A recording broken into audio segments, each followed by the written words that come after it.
Good afternoon and welcome to our third FE Sussex Live Festival of Careers. This is a series of cross-campus events hosted today by us at Varndean College. We've got all 15 campuses of the 7 FE and sixth form colleges across Sussex participating in events using the new iMmersive shared teaching technology installed with the ELSA funding last autumn. Hundreds of learners have joined us in these classrooms, and with even more watching our live broadcasts on YouTube and Twitch. Welcome to all of us, whoever you are, wherever you're taking part. This is a first for Sussex and possibly a first for the whole country. FE Sussex live events feature inspirational and high-profile speakers from YouTube sensations to gold medalists and have carved out careers: scuba diving, sport, music, gaming, VR and journalism. However, today I think we've gone above and beyond everything else with probably the most exciting event, I will say, at the most exciting college with them going on. So I think I'm going to introduce you. You will know, I think everybody in the room is very excited and everybody watching about today's guest. He's a legend in Brighton and a legendary DJ, producer and Grammy Award winner. We're extremely lucky that he's made time to come and speak to us today. And so without further ado, please give a very warm welcome to Norman Cook, better known as Fatboy Slim. Thank you. I'd also like to give a very warm welcome to another legendary DJ, Guy Lloyd, who is here in his capacity to work with Norman today and answer some questions for us as well. So thank you very much. Thanks so much. Thank you. Welcome again, Guy. Thank you. Nice to see you, Norm. We didn't do the hug today. No, we had a hug backstage. Very intimate. Lovely to see you. No, it's lovely to be here. And hello to everybody out there in TV land and the big shout out to the Basrick crew. My son went there. Oh, okay, nice. So yeah, we've got a few questions for myself and no doubt of interest to other people, and then we're going to have some questions from students both in the room and other colleges watching. But I want to take you back to your early years, baby fat boy, let's say. You were born in Bromley. What are your early memories of growing up in that area? I was only in Bromley till I was 2, so I don't remember much about it at all. But I grew up in a place called Reigate in Surrey. From 2 till I moved to Brighton. I've got very many memories, falling off my bike. But musically, my first memory was long car journeys. Before we had devices or anything to do in the car, long car journeys in my family. There was 5 of us, and we used to fight badly. Me and my brother and sister would fight. My mum and my dad would fight. We'd all fight each other. And the only time we stopped fighting was when a song came on that we really liked. And then we would all sing and my parents knew how to sing in harmony. So all of a sudden the fighting would stop and our voices would join. And there was this power that really turned me on. It really excited me. And it meant that the arguments had stopped, but B, the sum of our voices made this really beautiful noise. And that was kind of my inspiration for music. And ever since then, I always kind of been fascinated by the way that music affects our connection with each other and our emotions. Yeah, I guess that's the sort of early example of a communal experience with music, isn't it? Which you do on a mass scale now. Can you remember the song? I've scaled it up from the 5 of us in a Ford Zodiac. To Brighton Beach. So, can you remember the song that you all sort of, did you have Oh, there was a lot of, there was a group called Peter, Paul and Mary who they used to do saccharine versions of Bob Dylan songs. So I think things like Blowing in the Wind. Okay, old. It was the 60s. It was the 60s. My parents weren't full hippies, but they were into the idea of getting this. So so sanitised versions of Bob Dylan songs. Okay, good start in life. There was one particular song which when we may be fighting a losing battle, but having a lot of fun trying to win. Okay. And I particularly remember that lyric, and it's kind of been one of my mantras in life. Yeah, you mentioned your parents. I mean, and we heard in the intro, we all know that Norman's a legend, but your dad, also a bit of a legend. He introduced the first bottle bank and went on to receive an MBE. Yeah. That's pretty amazing. How old were you when that happened? And did you have any sense of the significance of that? Did you get invited to Buckingham Palace? I didn't, he did. Yeah. I wasn't invited. Oh. No, it was just something to do with that. I mean, my parents, like I said, they were kind of wannabe hippies, so they were quite into saving the planet. Yeah. Before it was sort of fashionable. I was gonna say that's all. And my dad accidentally fell into this. He worked for a glass company, and they had the England's first recycling plant. So they had this whole idea of recycling glass, which had never been done before. But, Yeah. so he had to try and persuade people. So he had this job. It's like, what we want to do is persuade people not to throw their bottles away, but to keep them in boxes or bags, then to take them to these car parks and put them in a thing, and that would be good for the planet.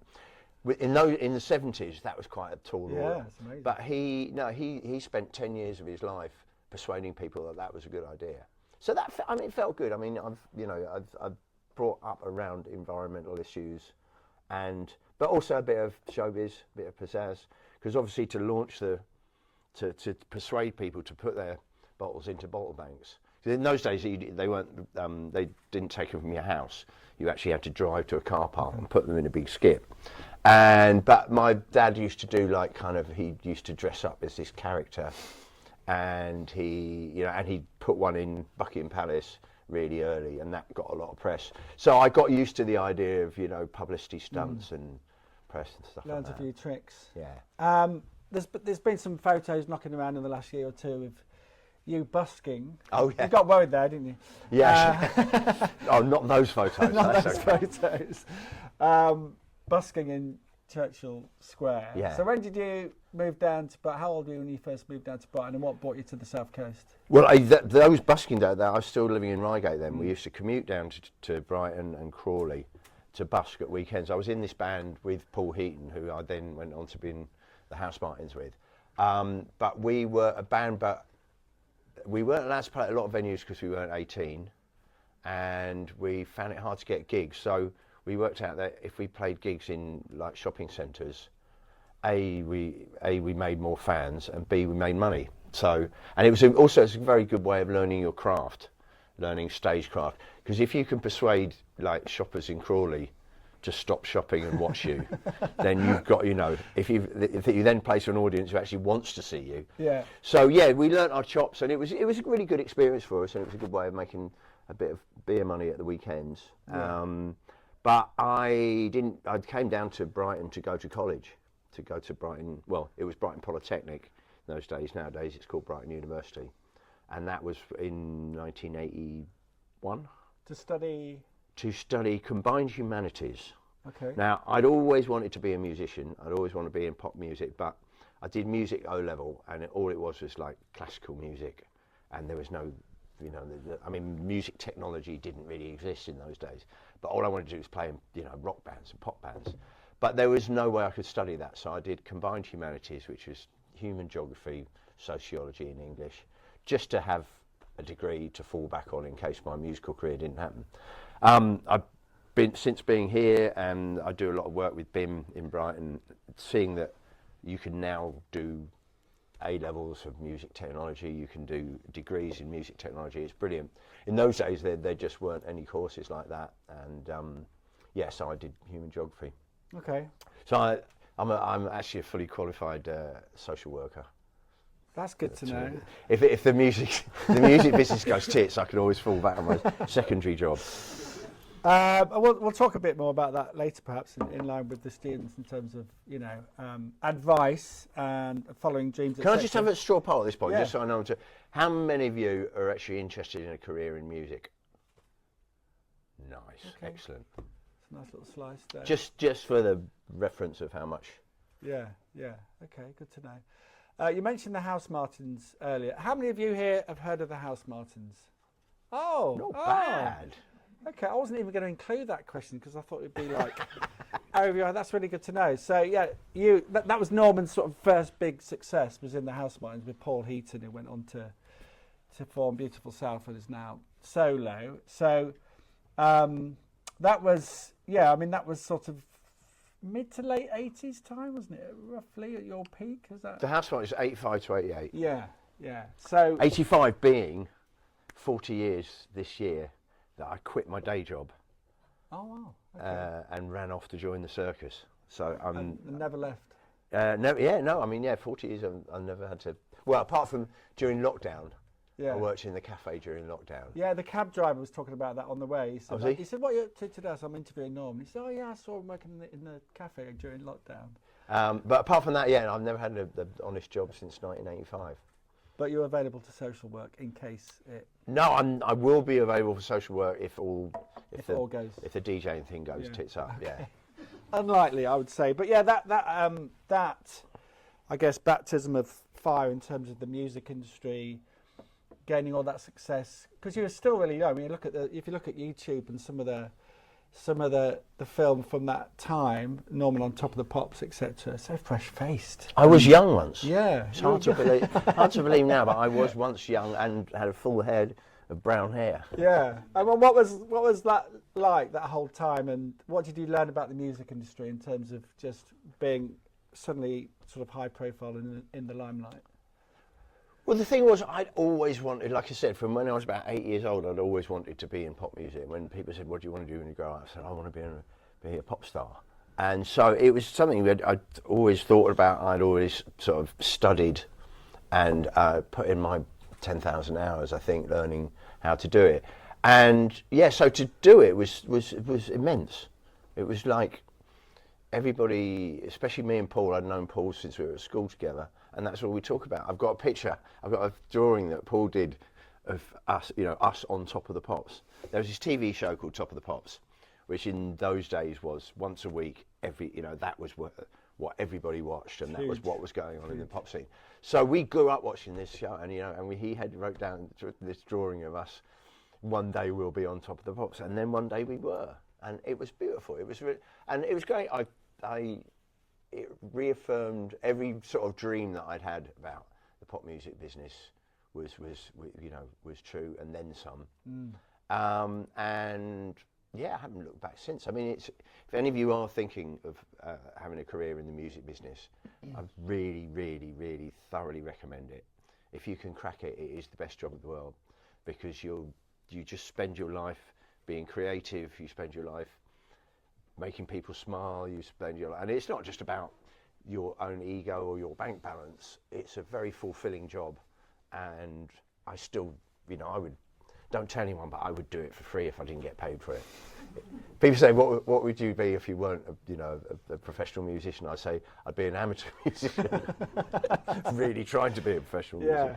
But no, it's great because, and especially these days, there's so many different facets of it.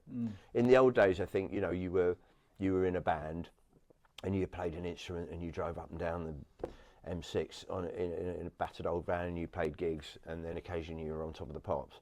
But now the way it's much broader. If you've got a social media presence, you can do things with that. You can communicate directly with your followers, and you can make things happen. You can find things out. You can push boundaries, and you can communicate with other musicians all around the world. So it's never been about time. And music's one of those things that is a constant. The technology can change, whether you're buying records or CDs or streaming or downloading. Music's always part of our lives. It's always going to be the soundtrack of our lives. And so it's a job for life, if you can do it, and it's one of the most pleasurable and rewarding jobs if you can crack it. So for those of you who are thinking about a career in music, go for it and keep going for it. It might not happen immediately. Keep plugging away, because it's worth it. There you go. Sound advice. And would you say there's more accessibility now for musicians to get out there? And conversely, is there more competition? Because I know it's very different now, but there's a lot of music. Well, both of those are true. There's way more competition because everybody's trying to do it, but the accessibility there's a shortcut. You can, in the old days you used to, make a band, rehearse, get the money together to buy equipment, then you'd rehearse, then you get a little following, and then you'd persuade a record company to give you the money to make a record, and then you had to get it on the radio. Now you can make a record in your bedroom on your laptop, and you can put it up on YouTube, or put it up on any kind of social media, and you can be famous in a week. And you could be gone again the next week. But there's a shortcut to it, and if you're really good, and a lot of people have done it that way, But there's so many other facets to being a musician. Like I said, rather than just satisfying your ego and going, oh, I'm really popular and I'm really rich, there's so many other sort of nebulous things that comes along it. Things like this, you know, the opportunity for me. I've got 2 kids of my own, of your age, and it's I consider it a privilege to be able to chat to you and try and inspire you in the way that I try and inspire my own kids. So yeah, I mean, there's the world of arts and creativity is sort of boundless, and I'm able to, you know, work with artists. I really like street art, and because of my position as a musician, I get to work with street artists, and we collaborate and do things. And yeah, so it's not just driving up and down the M1 playing gigs anymore. It's multi-faceted. So on the back of that, going back to the House Martins and being in a pop band, you've sort of gone on record. We've certainly had chats about it that it wasn't actually your thing as much as you enjoyed it. Yeah, you were already sort of thinking about DJing and dance music. Yeah, I mean, musically, I really like punk rock, but then I heard a record called "I Feel Love" by Donna Summer, and that got me into like electronic dance music. And then I really liked, I got into like funk and hip hop. But as a white kid from Surrey, I didn't feel that hip hop, you know, or black music was kind of should be my thing. So being in an indie pop band felt like my cultural heritage, until they invented the sampler and the drum machine. And then all of a sudden, geeky white kids could sit in our bedrooms and we could make cool records without having to, you know, pretend to be American or black or, you know. So yeah, the House Martins, Paul and Stan wrote all the songs. I just played bass, and so it wasn't the sort of music that I would listen to personally. So, but it was a beautiful thing to live the dream, and me and Paul and Stan are still really firm friends because we went through something together. Yeah. We you know, I've always said, I don't get in trouble for this. I always said it's like having sex. Losing your virginity is not always the best sex you've ever had, but it's very memorable. So the House Martins, I think I've gone on to do better things musically, but that, you know, the House Martins was my first, and so it's very emotional for you. Yeah, and you did that surprise appearance at Glastonbury on the Pyramid stage last year, playing bass. Yeah. With Paul Heaton. That must have been like coming around full circle, I guess. Yeah. And Ben on that stage with your old mate. Well, that was the game. Well, the irony was that we had a really big boost in our career. We got a slot on the Pyramid stage, the main stage at Glastonbury, in 1986, and that really broke us. We'd been doing quite well, and that one performance really broke us. So it's quite memorable. And the ironic thing is that me and Paul have both gone on to have way more success. You know, doing with him with the Beautiful South and me doing what I did. But neither of us had got back on the Pyramid stage for 38 years. And I played Glastonbury every single year, but I'd never managed to get back on the big Pyramid stage. And Paul finally got back there, and so he said, "You should come on, reprise what we'd." But we were, yeah. So it was our celebrating that after 38 years we'd finally got back to where we started. It was my favourite moment. If you haven't seen it, have a look on YouTube. My favourite moment from Glastonbury. But also, like I said, you know, me and Paul from our school days, that was all we wanted to do, and it was us celebrating the fact that 45 years we're still doing it and still enjoying it, and we're still friends.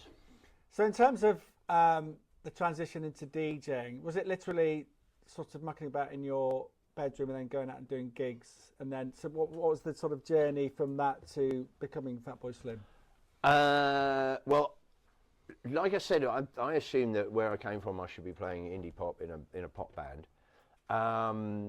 I had accidentally started DJing at parties, and then we used to do like a mobile disco when I was at sixth form college. Just to get some money. So we used to do weddings and, you know, hockey club parties, and I did a funeral once. So I'd done that, but in those days, DJing wasn't a career. It just didn't pay enough. When I was at university here, I DJed 5 nights a week in nightclubs, and that still was. I still had to have a day job in Rounder Records to pay my rent. So DJing was considered a hobby in those days. There was no such thing as superstar DJs and people travelling miles to see a DJ, or a DJ travelling miles.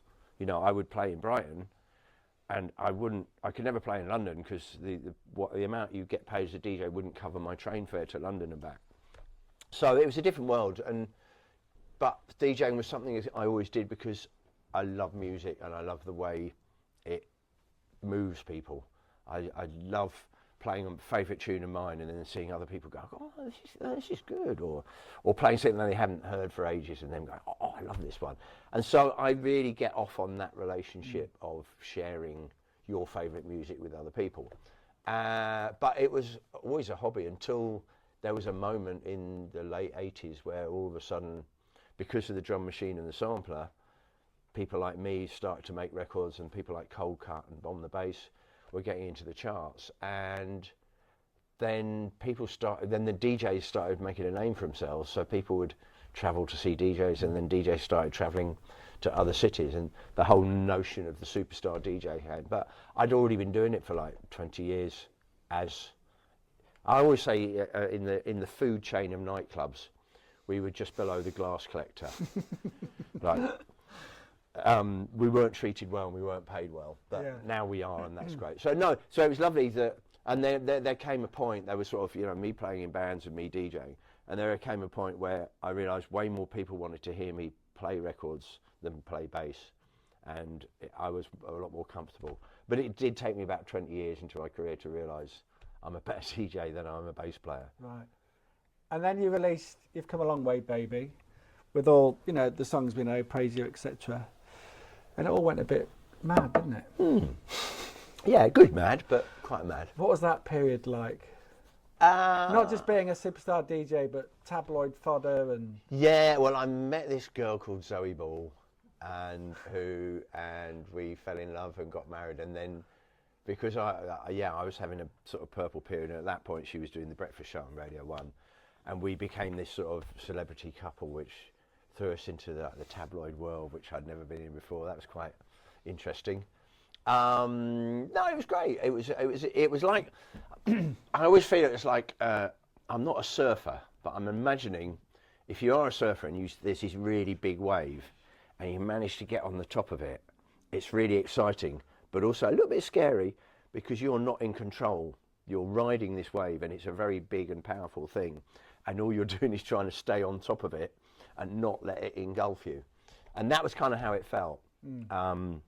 So, for a while we were kind of had our phones tapped, chased by paparazzi and stuff like that. But at the same time, winning Brit Awards and things like that. So it was going on. It was fabulous. But I'm not so interested in the celebrity fame side as I am. I like exploring how music connects people, and I like doing that side of it. And the other side isn't quite me. No. But I got away with it. I just about got away with it. You did, and I think what people love about you, I think Brightonians, is that I met a lot of people that have met you and have said, Norm's lovely, And I think the first time I moved to Brighton, I went into Waitrose and I saw you and Zoe shopping. And you just seemed to be like very comfortable in Brighton, very accessible, very polite. And I think that goes a long way in terms of like, you don't distance yourself from your fans and you kind of accept that celebrity status is part of the gig, but it's not what you signed up for initially. But it can work. I mean, it works really well in Brighton because everybody who wants a selfie with me in Brighton has had one. So now I can walk around Waitrose and people just go, all right, Norm. It's quite funny, my kids, when we're going out, the kids go, how come everybody knows you and Mum and says hello? But no, it's that level where people would say hello and they'll say, oh, when are you going to do another beach party or something like that. Things like that are really nice. But it just kind of, that's one of the many reasons why I've stayed living in Brighton, is because I love it here and people just accept me for being who I am and like the fact that I'm still here and my association with the football team and stuff that I do around town. But it's like, it's manageable and it's nice. Yeah. But, I mean, I'll tell you the real thing is, there's a level of fame and celebrity where you get recognised by people who like you, and they go, "Oh, I really like that tune you did," or "I saw you," or And then there's another level of famous celebrity where people recognise you whether or not they like you. Now that's when it becomes a bit awkward, is when people just shout "wanker" across the other side of the street, and you're like, "What did I do?" It's like, "Oh, you're right. Oh, I get it." So yeah, I really like the level of celebrity where people who like me recognise me. I don't like it when people who don't like me recognise me. Yeah. That's when things go wrong. And I've walked through the streets of Brighton with you. We did the Martlet's Walk, and more recently when we did the gig at the Old Market, we went for a little walk to the restaurant. And there's a feeling of just sort of blending in, but also the odd like a recognition. And you seem to be left alone predominantly, but I guess you can't. I mean, certainly during the 90s, you couldn't go out clubbing or anything, could you? You more or less did your clubbing at home. I couldn't go out clubbing. That was because of my behaviour. I'm 16 as of this week. I'm 16 years sober. Before that, I wasn't sober at all. And we couldn't really go out clubbing because we didn't want pictures of us falling out of nightclubs with our trousers down. Literally. Yeah. Okay, there you go. Here's a lesson for you all. So, in terms of playing live, I mean, there's lots of shots behind me. You're clearly still loving it, being up on stage, and is that the thing that you live for in terms of? Yeah, I've kind of fallen out of love with making music. Somewhere along the line, I just lost that passion. Because before I would always be thinking about ideas, and it's quite weird. I mean, talking to the kids today and the thing, and remembering that passion for I want to do this, and this is what I want to create. Somewhere along the line, I've either got too old or I made quite a lot of records and I was spent. But I love the way that music connects people. I love the way that there's a kind of collective euphoria and power and love that comes from these kind of experiences. Yeah. And I really appreciate, during lockdown when we couldn't do it, I really thought about how much it meant to me and to all of us, and how much we should cherish it, because we're human beings, we're social animals, and during lockdown we all had our own different experiences. But from my experience, because I couldn't DJ, we tried to do live streams, and or people would just like hook up with their mates on Friday night on Zoom and get drunk together virtually. And there's certain bits that we learn, like working from home, you can do via Zoom, and things like what we're doing now can be done by Zoom. But there's part of the human experience of connection where you physically have to be in the same room, and you have to, people would play really loud music and have flashing lights in their kitchen. It's just not the same if you're not surrounded by like-minded people.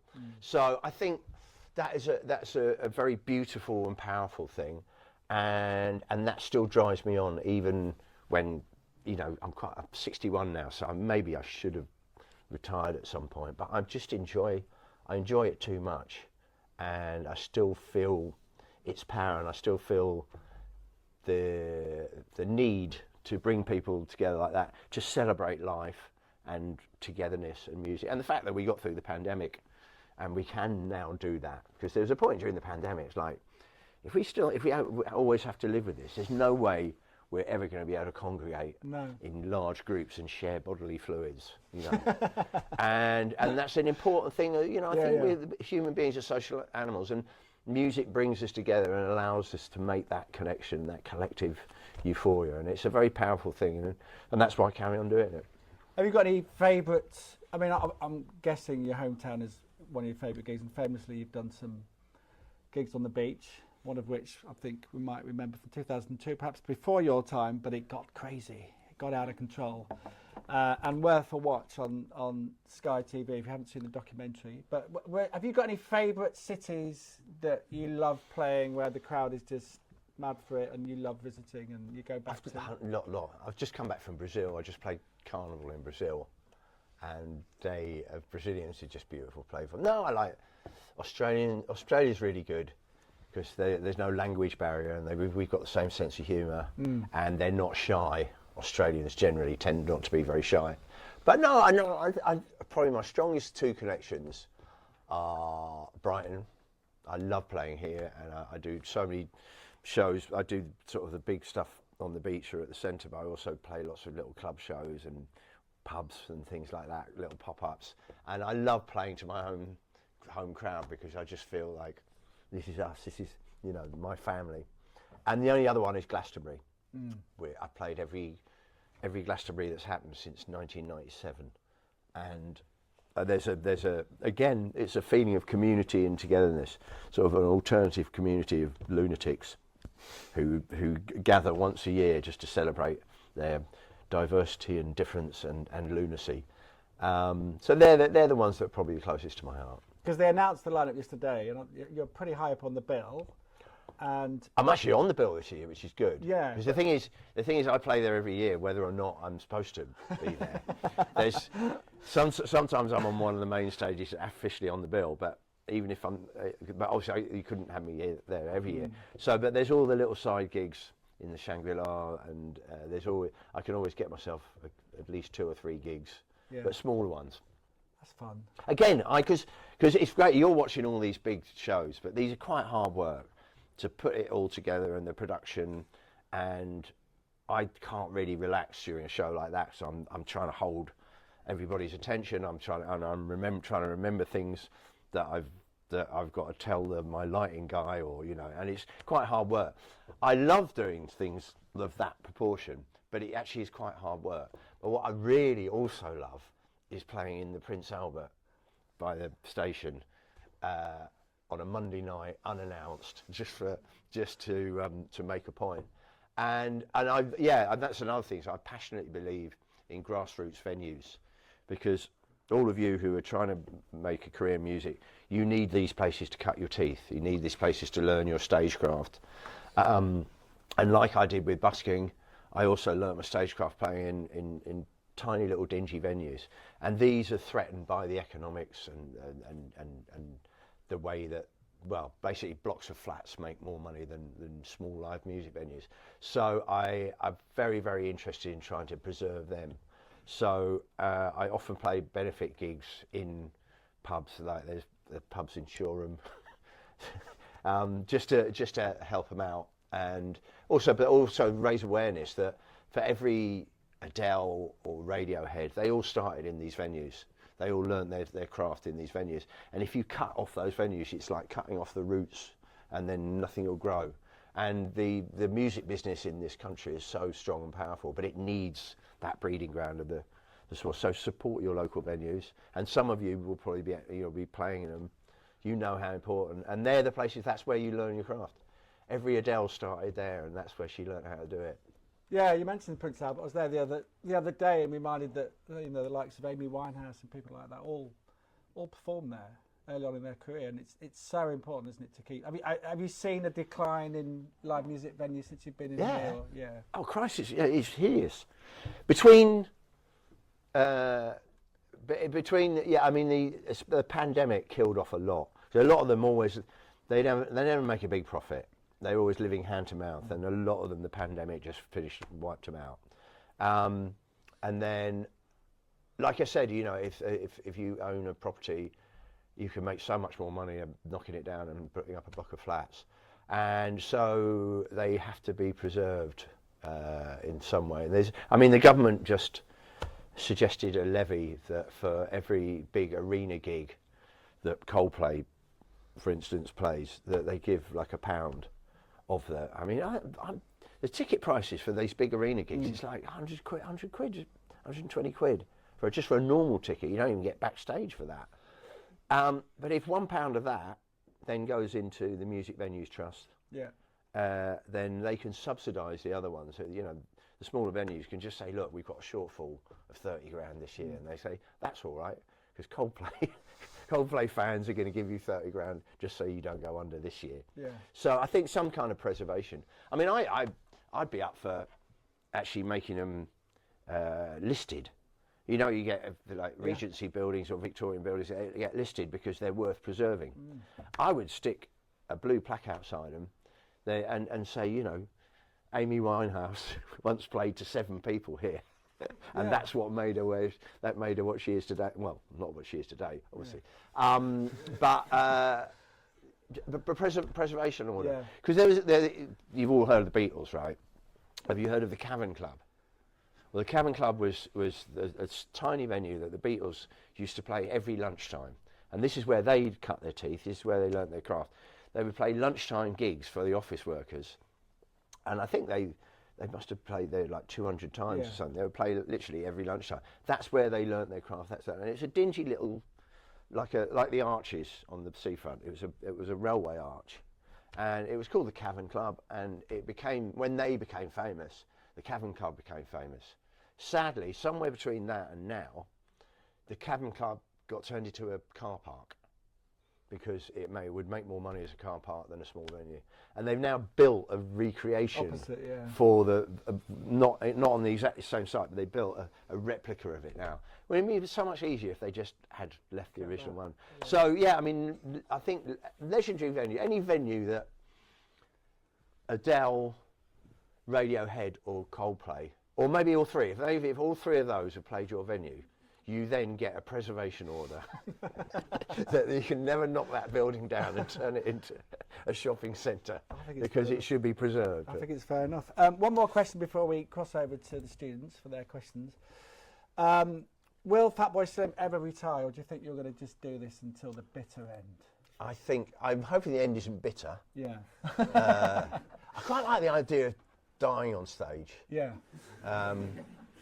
The other week I was playing in Naples and there was an earthquake during the show, and we had 5 tremors. We had a 3.9 tremor during the show, which is quite.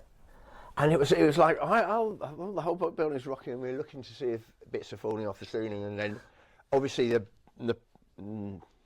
Napolitanians, people from Napoli, they weren't quite as worried as me, and I'm looking at my crew and I'm going, what do we do? They said, they're like, I don't know, I mean, we don't know how big the next one's going to be, but do you want to stop the gig? I'm like, no. And then I was going to the crowd, what do we do? Do we carry on? And they're going, yeah. I'm like, I was thinking, sod it, if this is how I'm going to die, what a way to go. I had a similar one in the i360. We did a gig in the i360, and it was the first time they'd had a DJ gig in there. And the engineers had said, oh yeah, you can have 120 people there. But then on the day they said, but if the 120 people all jump up and down at the same time, we're not quite sure structurally what will happen. And so all the way through the gig, we were holding up these signs saying, please don't jump up and down. Try and dance sideways. And there was one drop where it was just like we all got overexcited, and I was jumping up and down, they were jumping up and down. The whole thing started shaking. And I was just in that instant, I thought, what a way to go. This would be like the drop of all drops.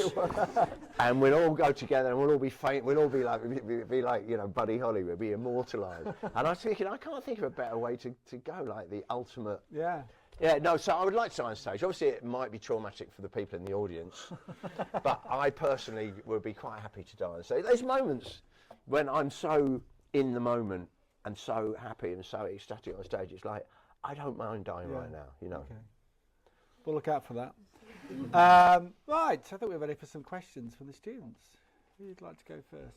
Shall I jump in? Yeah. You look a bit old to be a student. If yeah, no, I'm definitely not a student anymore. Okay, so we're going to have some questions from some of the students in the room, and then we're going to use this new technology, a Eurovision style, going to start asking some questions across the other colleges across Sussex. Good luck, studio. So good luck, yes. So first of all, we've got Finn, who's a big fan, and he's got a question for you. I think Ben's going to just give you a microphone, Finn, and away you go. Hello. Hi, Finn.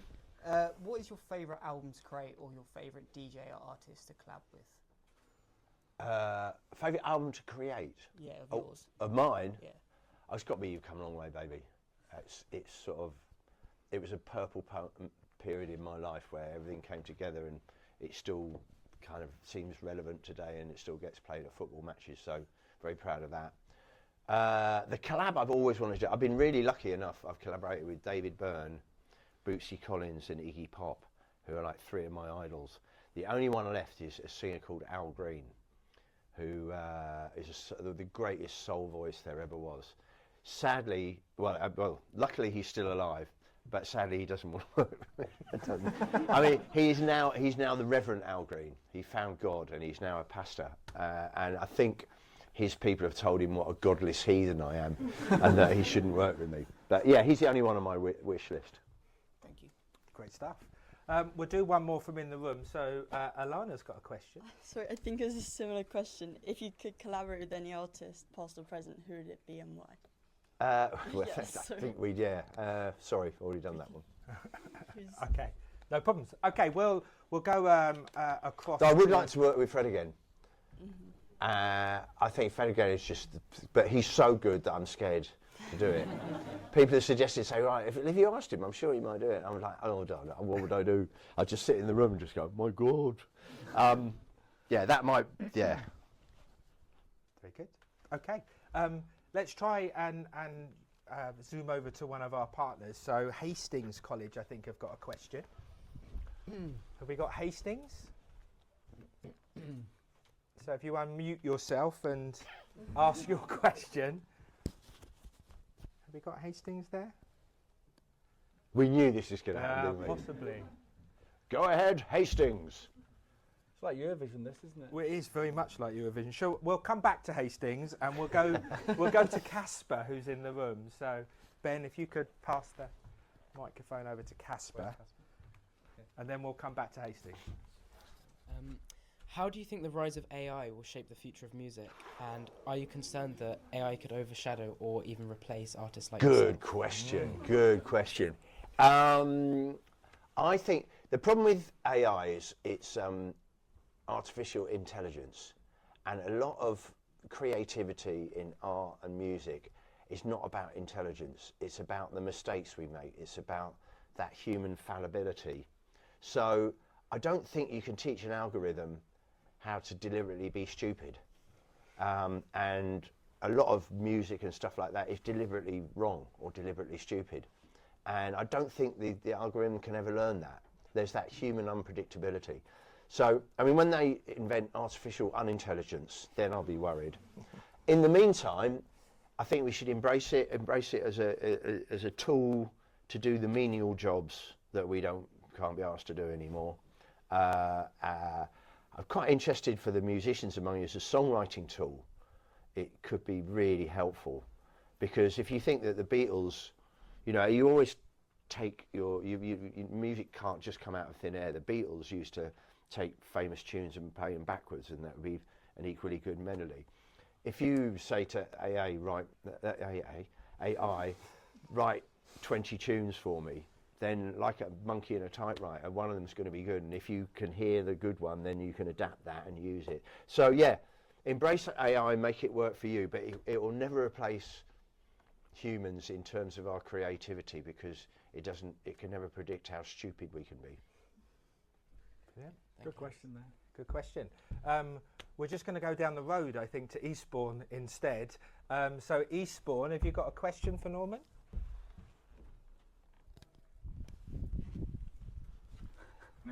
Oh.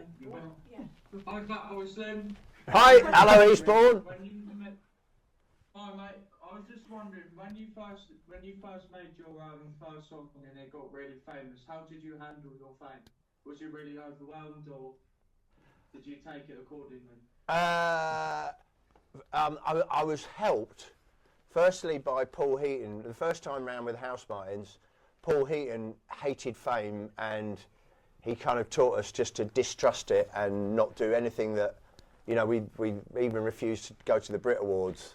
And then when I got the real big fame, I was helped by my darling wife, Zoe Ball, who was used to it, and she walked me through it and taught me. But she just taught me that it's just something you deal with in life. It doesn't make you any different, and you still have to say please and thank you to people. Good advice. Okay, Plumpton. So we'll go over to Plumpton College. Have you got your question? Hello from Plumpton. Hello, Plumpton. Good evening, Plumpton. Still shining here. We want to know, so throughout your career, you've successfully navigated multiple roles, Norman. So you've been a musician, DJ, producer, label owner. But which skills from your music career do you think translate most unexpectedly to other professions? And how have you seen these skills benefit people in completely different roles? And we're also thinking about sustainability in that aspect. Sorry, what was the middle bit? The connection between. So I've done all these things, and then there's other things. And what was the question? I didn't quite hear you. Sorry. So which skills from all of your different roles do you think translate most unexpectedly to other professions? Oh, I don't know. Probably something like this. Something like this. I am not really a public speaker, and when if people ask me, can you come and do a talk to students to inspire them and teach them anything, I would say no. I don't do public speaking, but through doing this, I feel I feel confident enough to stand in front of this amount of people and talk, roughly knowing what I'm on about. So yeah, no, I think mentoring and helping other people is having the confidence to say to somebody else, how about trying this? That's my new superpower. Fabulous. Good question, Plumpton. Thank you. And we're off to Northbrook College, I think, are next. So Northbrook, have you got your question for Norman? There we go. They got the giggles.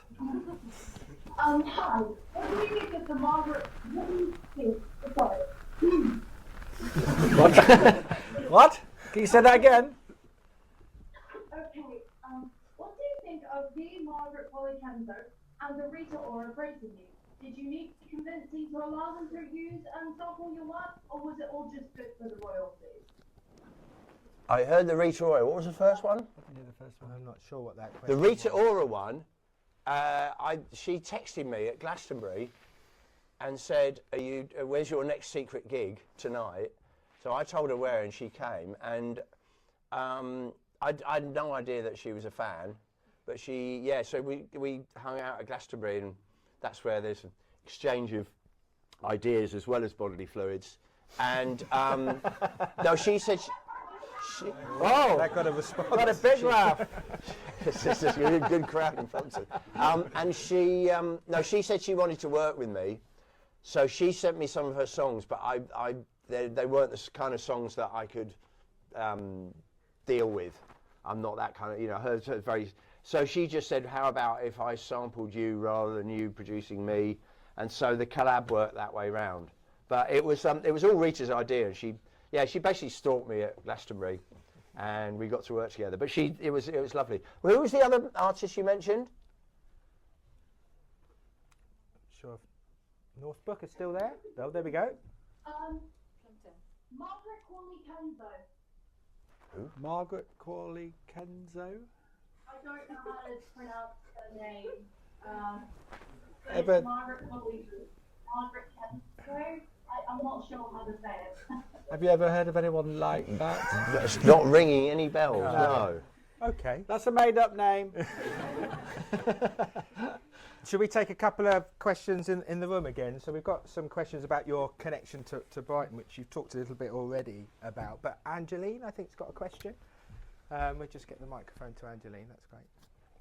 So Brighton, does it work? It does. It's Okay. Brighton seems like such a big part of your identity. So how has the city influenced your music and career choices? I don't know. I can't imagine life not living in Brighton. The place where I go up, Reigate, there's just nothing ever happens there. It's like suburban commuter hell. And every young person, or your only dream is, how do I get out of Reigate? How do I get to be somewhere where there's something going on? And so I came to Brighton to go to college, and I've just never left. So it's kind of influenced everything I've done. I think Brighton's always been a very creative, forward-thinking city. It's somewhere where alternative lifestyles and ideas are entertained rather than suppressed. And so I suppose everything, I couldn't name one thing. I mean, it's just something about the vibe. I mean, it's quite a laid-back, accepting city. And I suppose that's made me laid back and accepting. And it's weird because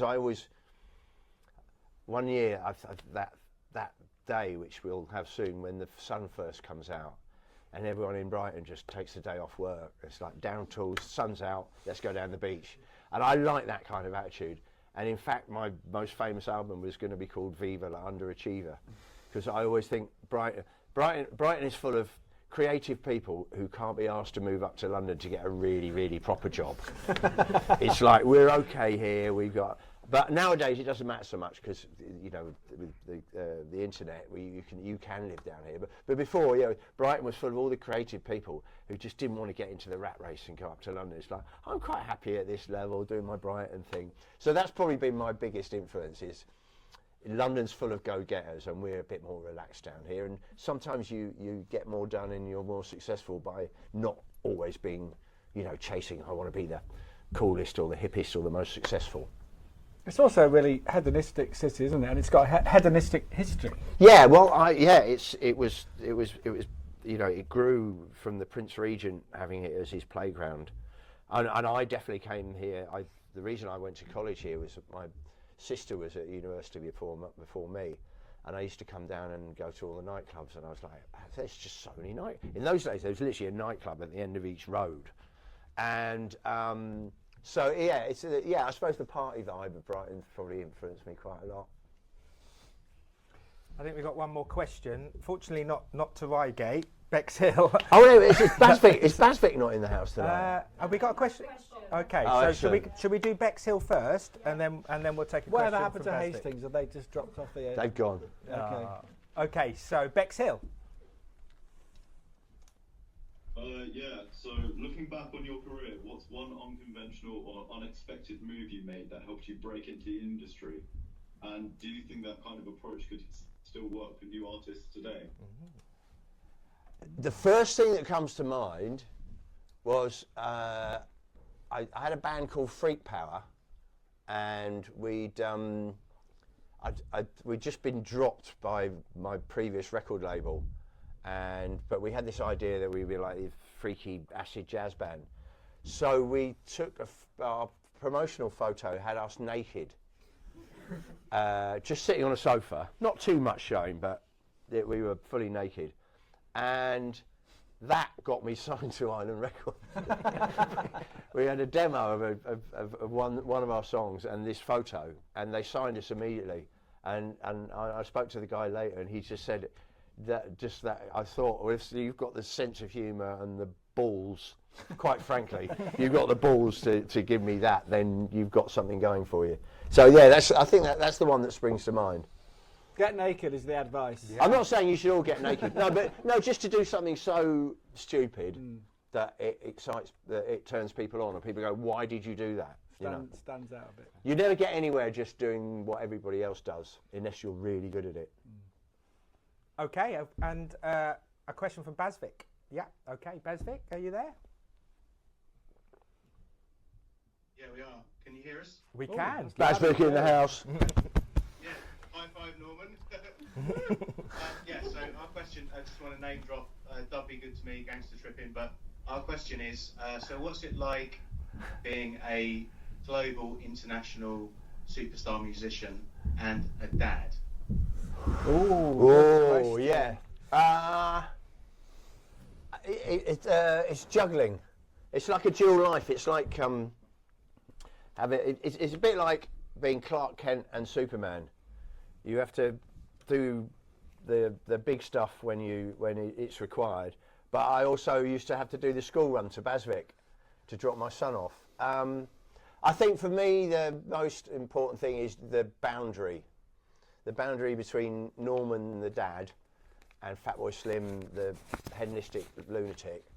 There has to be a boundary where you know where one ends and one starts. So basically, I only really let Fatboy Slim off the leash when I'm on stage.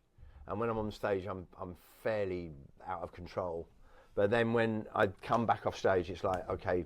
In the old days, sometimes Fatboy Slim would follow me into my normal life, and bad things happen, bad choices are made.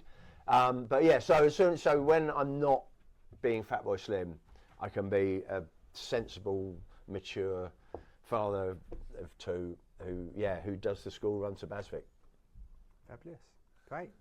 Okay, I think that concludes our questions. So thank you, Norman. Thank you, Guy. I think Donna Marie's going to just end for us. Can I just ask you a question? Oh, yes.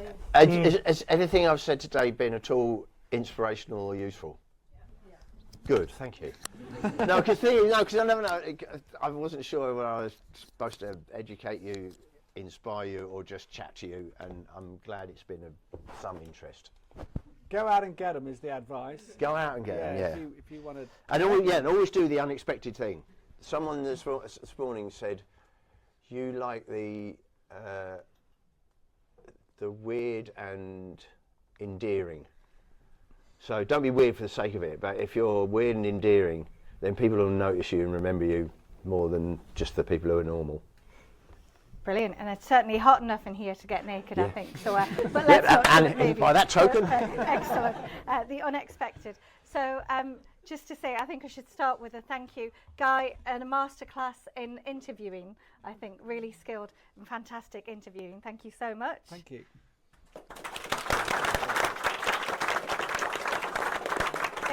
And I think we can agree what we got out of this session was absolutely fantastic. I think I had lots of expectations but wasn't quite sure how brilliant it was going to be, but actually it went beyond that, and I can speak for me and I think for the rest of the audience to say that you did inspire us, and I think you brought something really special and really, really thought-provoking, and I know everybody will remember this day in this room as well, and I think that's what life's about, is making memories, and I think you've made a really, really special memory for everybody in the room today. So a huge thank you to you as well for coming to visit us here at Varndean College. So thank you very much. Thank you very much. It's been a pleasure. Thank you. Thank all of you. I've been told I've got to finish with a plug, so forgive me for this, but FA Sussex have just launched a new app called Landed this week on Monday, which helps you find work experience, jobs, not yet, as well as matching employers up. So there is a QR code that's going to be up later for you to scan and get yourself launched onto Landed. So that's my little app there. But what was that? Nothing. They heard it. What did I say? No, something wrong. But anyway, we'll say a huge round of applause once again, and thank you very much. But yeah, thank you on behalf of everybody. Thanks, Nolan. Thanks, everyone.